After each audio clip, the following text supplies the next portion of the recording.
Hello, good afternoon, and welcome, Artist Royalties. My name is John, and welcome to In Progress Rough Draft. This is Rough Draft, the show where I just talk about topics in artist, design, media, culture, all that stuff. If it has something to do with design, you bet we're going to be talking about it here. Just wanted to, talk a little bit about this quarantine and COVID stuff before we get into the episode. If you don't know, I live in Houston, Texas, H-Town, 713-281-832, all those code signs, area codes. I sound so, privileged saying all of that. But I do live in Houston, I live in Texas, and I just want to say, if you live in Texas or if you live in a state where it's reopening, guys, be careful. Do everything that you can to stay safe if you have to leave. But if you don't have to leave the house, guys, I strongly recommend you guys staying indoors. Cases are rising in, places where, states are reopening, like businesses and things like that. I promise you, going to the mall is not worth it, worth risking you possibly getting, COVID-19 from someone who might not seem sick, but might be asymptomatic. So please be careful out there. It's getting crazy. But anyways, we will start off with some good news after that. Just so on a personal note, this past, really 2 weeks ago, I was supposed to graduate from the University of Houston. Go Cougs. I was studying management information systems, which, if you don't know what that is, it's basically like business IT. But if you don't really, you don't need to know what it is, honestly, because it's like I did like studying that, but I definitely feel like my passion's more in kind of graphic design, or the design of business, or the business of design. I'm just making up words here. Basically, I don't see that as my passion. So that this is kind of what this podcast is just sort of talking about what I feel has been repressed my college career, and that is, the arts. And so if any of you guys feel that way, like you're studying something that you don't really have a passion for, hit me up on Instagram. We can talk more about that.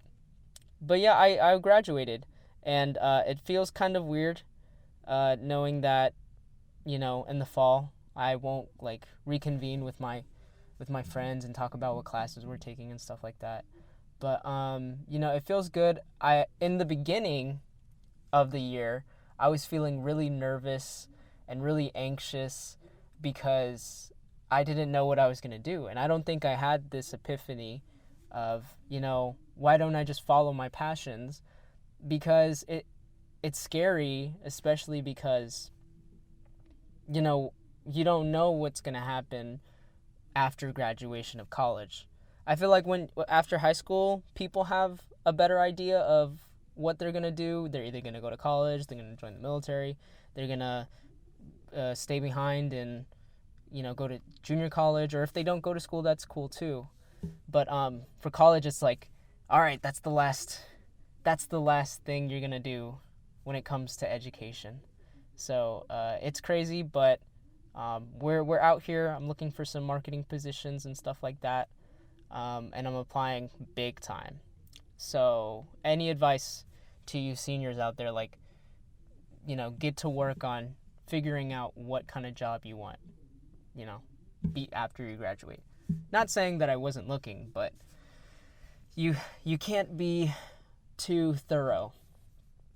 But anyways, what I've been doing recently in quarantine, just playing a lot of Animal Crossing. For you people who are playing Animal Crossing, it's really fun just because we talked about it with Zachary when he was on the podcast, and I just unlocked Mabel's, Mabel's shop, where you can go online and you see other people's designs. Like, I was downloading streetwear like Supreme and Human Made by Nigo, just like a bunch of little hypebeast clothing that I would never be able to afford in real life, and until I get the bag. But yeah, it's been occupying a lot of my time, Animal Crossing, and I've been playing with my friends. Shout out Rudy, Merzabel, shout out to y'all. And then also I just created a Depop account. For those of you who don't know what Depop is, basically it's like very advocating of the sustainable fashion movement.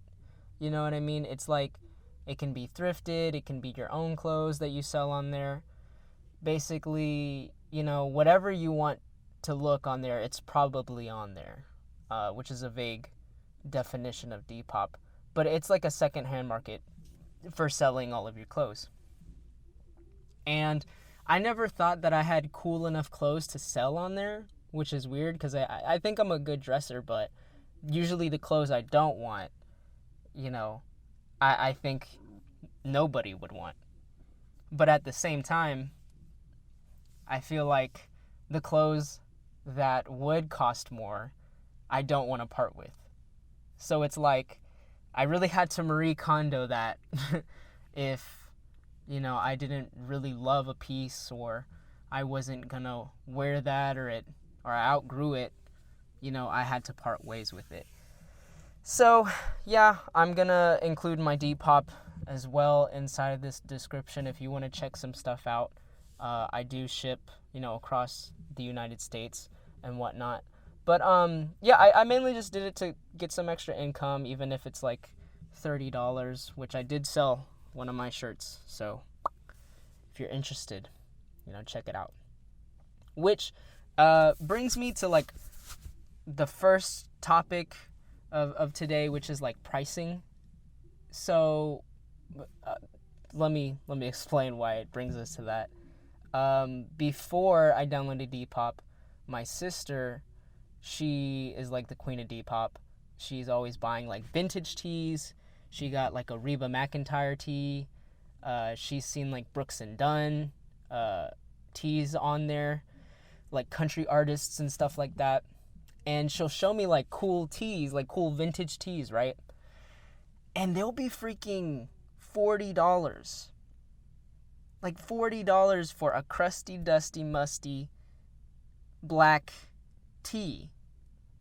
And it's like, bruh, I'm not gonna pay $40 for a Reba McEntire vintage t-shirt that I could maybe find at a thrift store.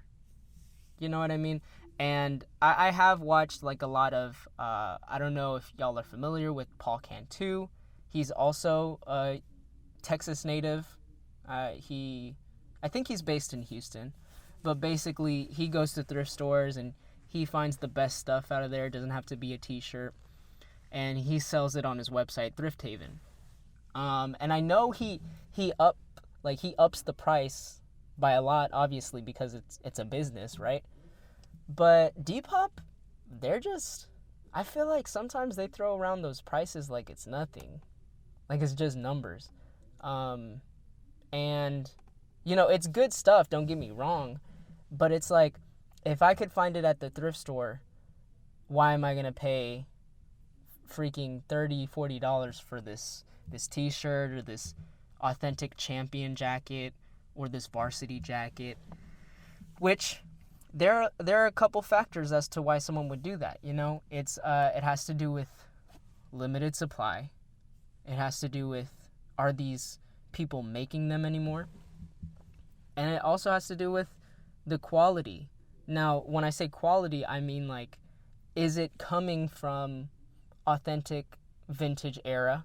Meaning, like, was it made in the past, and was it preserved, up until now, right? And also, is it, just like a what do you call it? A reproduce of it, which people still buy those reprints. I think it's what it's called. But it doesn't have the same authentic feeling.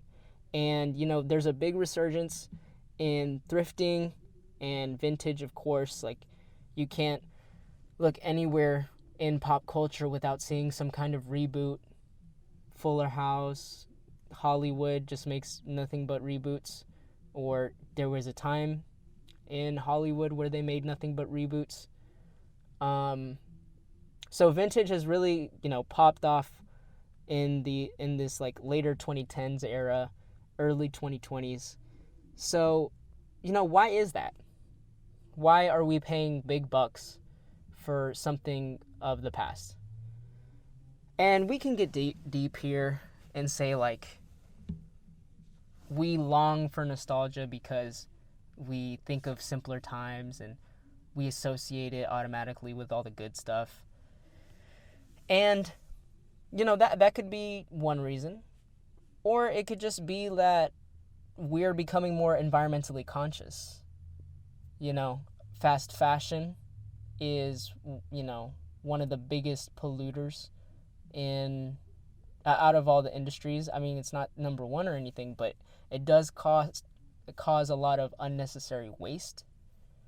If you look at Nike in the past, they've had like their labor outsourced, and it caused a lot of environmental like waste in different countries. I can't name those exact countries, but you can look it up. It's, Nike has not had the cleanest track record, right? So my fascination comes more from, or my fascination, wow, did I just make that up on the spot? I swear it was like a slur of my words. I didn't mean to like make a pun there. But my fascination comes from, how do people come up with these prices? Who is sitting in their bed looking at their thrifted, suit jacket blazer and is like, you know what? I'm going to charge $50 for this. They could either be fashionista, like, knowledge holders, and they know what this material is. They know it's a tweed jacket.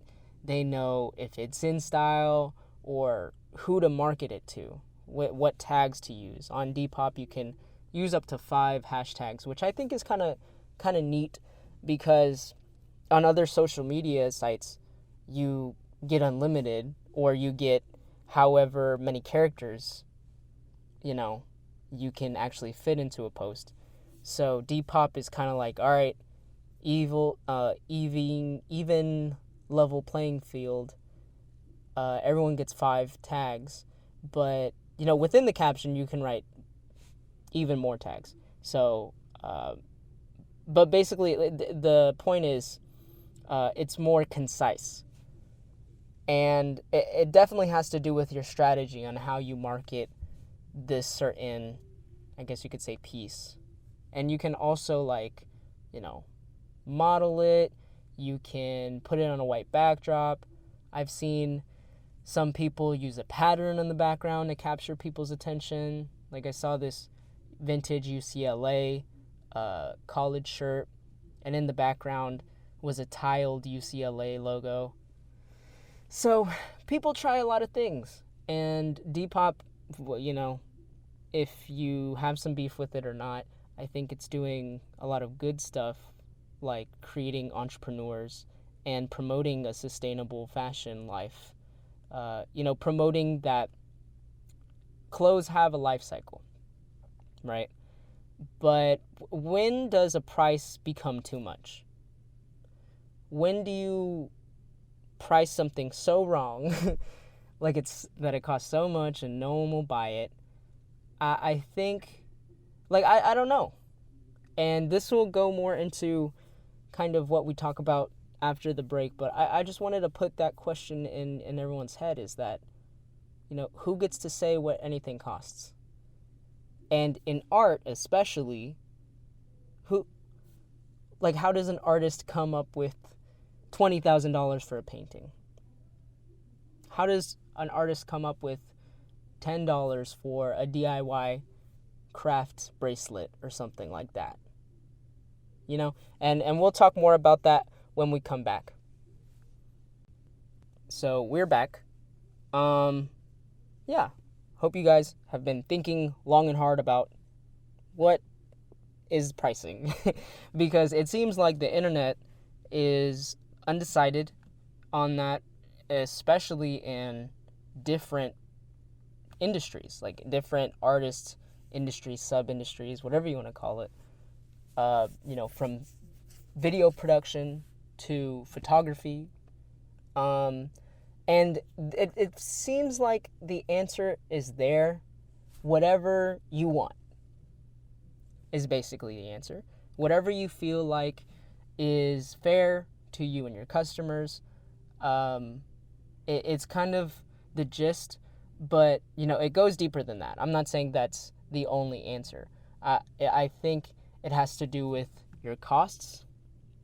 What are you making on this project or on a freelance type of dealio?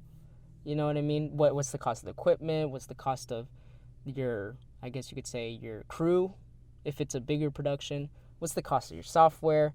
And then how much are you charging is basically, what profit do you want to make on that? But where I think I get stuck on this, because, I'm still struggling with this. I am working with a partner on possibly, doing graphic design and different marketing materials for small businesses and, in the future, hopefully bigger businesses. But what we're struggling with is, okay, we haven't had that much experience. So how do we come to that number? And what kind of number? Is it an hourly rate? Is it a flat fee? Which we've come to the at least agreement that it's not a flat fee, right? It should never, especially when it has to do with a consultation, when you're talking to a client and you're trying to figure out really what they want. If you say you're a painter and you're working off of commission, this can be a little more simple if, like, you're just doing a character, and like a character from an anime or a character from a cartoon, and the clarifications for what the client wants are more clear. But when it comes to like something like video production, or you make music, you're making beats, that requires a lot of communication with whoever you're working with. Say you're working with an artist for a beat. It's talking about, all right, what's the feel of the track? What is your inspiration? I feel like for music it's way different, especially because you need to have some sort of relationship with that person. But I digress. When it comes to pricing, it seems like the wild, wild west out there in terms of freelance and amateur ventures, especially because you're a business of yourself, right? You want to come off professional, but you want to come off like you know what you're doing at the same time. And it can be tough, especially because, say, you don't want to say that you have no experience, but you want to give them sort of an idea that what I present to you, this product or this deliverable, it's not going to be the level that you pay, like, I don't know, $1,000 for at a big design firm. And it stems from like that insecurity, right? You're starting off and it's like kind of scary. But from what the internet says, confidence is key. As long as you do your research, you count for whatever costs are necessary, right? So for this design company that we're starting, what kind of cost would be included? There is Adobe Creative Cloud, if we're using Illustrator or Photoshop or whatever the case may be. That's pretty much the main tool that we're using for a video maker. It could be your equipment. And I saw this one video where he gave a lot of good advice. It was about video making. And basically he's saying 50% profit margin is what you should aim for. And the reasoning for that is because obviously you're going to bring home the bacon, or what's the saying? Like people like, oh, bring home the money, but it's like meat. Like I'm pretty sure it's bring home the bacon. Whatever, not the point. Yeah, so you want to make sure that you account for, all right, am I going to be able to pay for rent? Am I going to provide for my family? Am I going to pay for my taxes with this money? Is it going to last me till the next project? And I think maybe in a lot of young entrepreneurs and young small businesses, we all struggle with trying to find our value. Are we really worth this amount of money? And 9 times out of 10, yeah. If you, and this is another piece of advice that this guy says. He says, if you are nervous after sending the quote to your client for whatever, freelance piece of work it is, then that's the right price.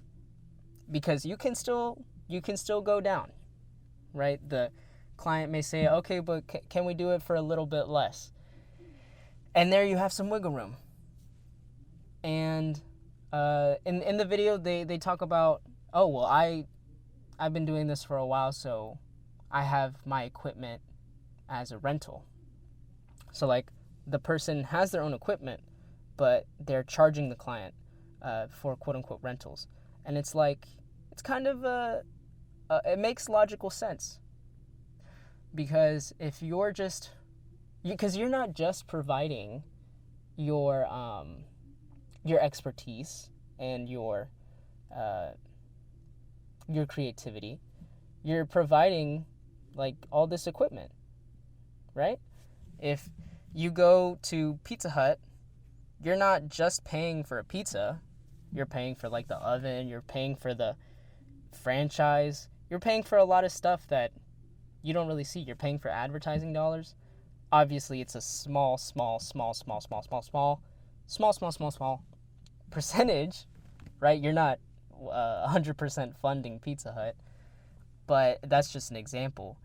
With a smaller business, yeah, maybe if you look at it from the client side, yeah, if I pay this guy $400 to make me a professional video for a promo, cut me a nice promo, or say if it's like a wedding video, I don't know, then yeah, you might be paying for not just his expertise or her expertise,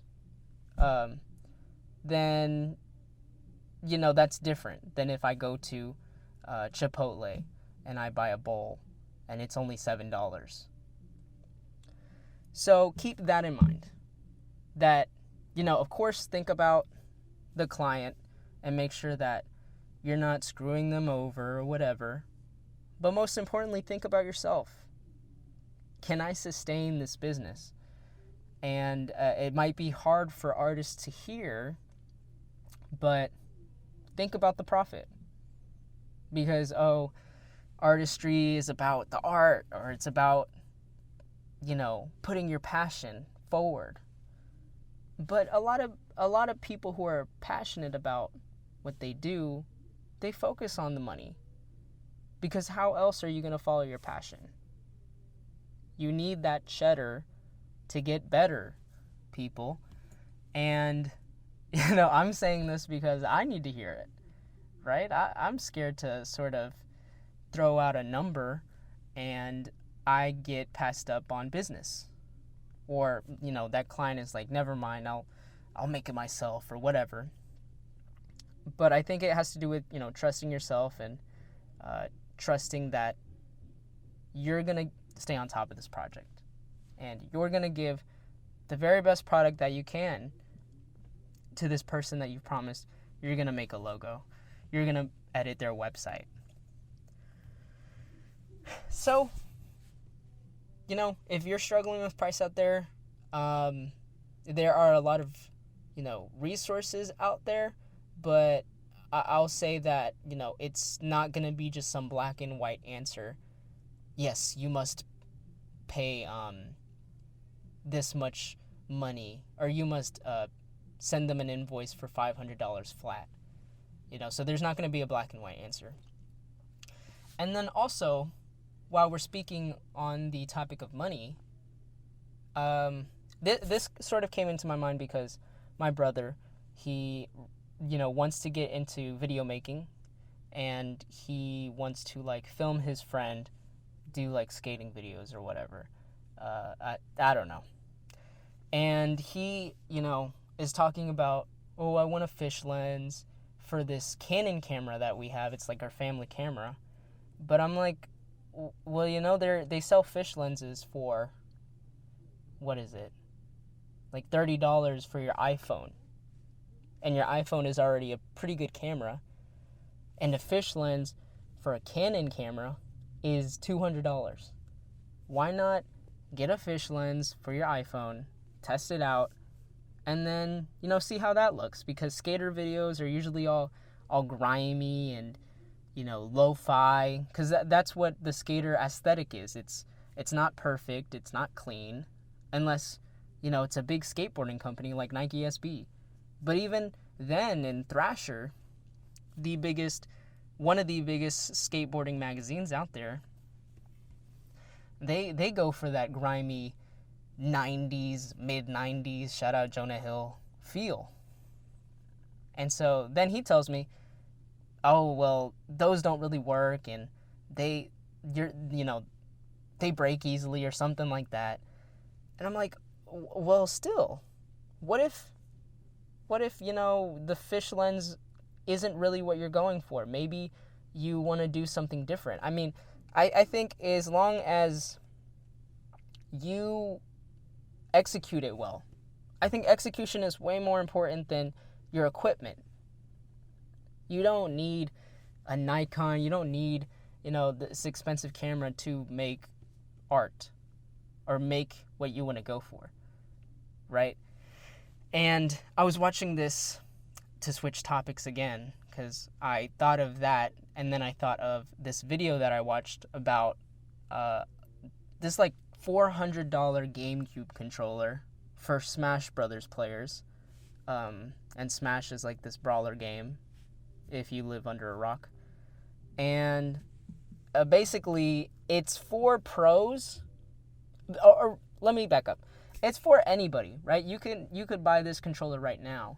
But the differences in a regular GameCube controller, retro GameCube controller, are very slim. They vary. And the difference is that there are these edges within the analog stick that make it strategically better whenever you play. And basically, the guy says, I don't think you need this controller. I don't think this controller is going to make you a better player. But if you know that that's what you want in a GameCube controller, then go get it. So my point to my brother was, if you don't even know that you need the fisheye lens because you've never tried one, then, why bother getting this $200 one when you can get a $30 one and try it out?